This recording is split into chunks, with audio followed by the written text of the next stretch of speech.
Bueno, buenas noches.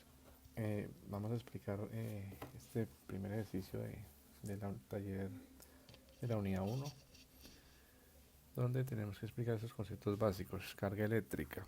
En física se llama carga eléctrica a una propiedad de la materia que está presente en las partículas atómicas y se evidencia por fuerza de atracción o de repulsión entre ellas a través de campos electromagnéticos.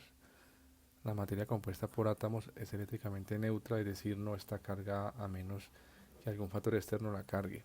Los átomos poseen la misma cantidad de partículas con carga eléctrica negativa, electrones, que de partículas con carga eléctrica positiva, protones.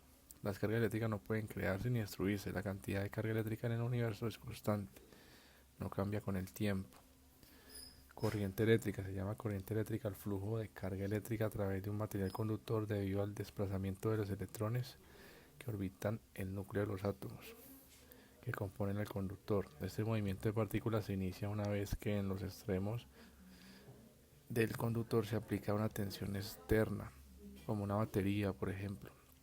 Esta tensión genera un campo eléctrico sobre los electrones que al poseer carga negativa se ven atraídos hacia el terminal positivo. Para transmitirse, la corriente eléctrica requiere de materiales que dispongan de una gran cuota de electrones libres, es decir, ubicados en su última órbita alrededor del núcleo y por lo tanto susceptibles de movilizarse al estar menos fuertemente atraídos por este.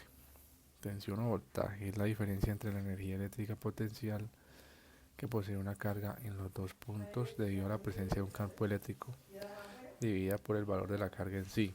Condiciones estacionarias es igual al trabajo realizado para mover una carga unitaria a través del campo de un punto a otro, cambiado de signo. Si unimos dos puntos que tienen una diferencia de potencial mediante un material conductor, se produciría un flujo de electrones a través del circuito cerrado que hemos creado. Parte de la carga se trasladará desde el punto de mayor potencial al punto de menor potencial. Potencia eléctrica. La potencia eléctrica es la proporción de corriente eléctrica que se transfiere en un circuito eléctrico por unidad de tiempo, es decir, la cantidad de energía eléctrica que genera o disipa un elemento durante un periodo de tiempo. En el Sistema Internacional de Unidades, la unidad de potencia se expresa en vatios. La energía eléctrica es transferida generalmente por generadores eléctricos, pero también puede ser generada por baterías eléctricas y otras fuentes. La energía eléctrica absorbida por un dispositivo eléctrico se mide en vatios hora, kilovatios hora, que es igual a 3600 julios. Las compañías eléctricas que abastecen los hogares y fábricas generalmente facturan el término variable en kilovatios hora. Porque usamos la corriente alterna para alimentar dispositivos caseros industriales. La forma de oscilación alterna es más comúnmente utilizada en la de oscilación senoidal, con la que se consigue una transmisión más eficiente de la energía. La corriente alterna es más fácil de transformar que la corriente continua.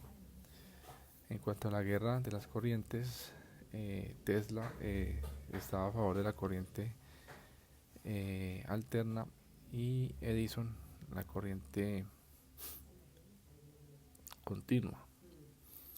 Entonces hubo, digamos, mucha guerra entre ellos y en las calles se hacían experimentos para eh, el uno hacer, digamos, quedar mal al otro con lo de la corriente. Entonces el uno decía que la corriente alterna era peligrosa y daba demostraciones en la calle de eso. Generada en centrales, fue elevada a una alta tensión y transportada a lo largo de enormes distancias sin apenas pérdida de energía. Este es el sistema que utiliza hoy en día para hacer llegar la energía desde una central hasta tu casa. La rivalidad entre Tesla y Edison no era no solo una batalla de ideas. El banquero más poderoso de Estados Unidos para electrificar con corriente continua todo el país era J.P. Morgan. Se topó con un serio obstáculo. Hubo varios accidentes mortales de técnicos y operarios debido a los altos voltajes de la corriente alterna. El juego sucio llegó hasta el punto de organizar demostraciones públicas en el mejor estilo circense, en las que partidarios de Edison aplicaba primero una leve corriente continua a un animal dejándolo atontado.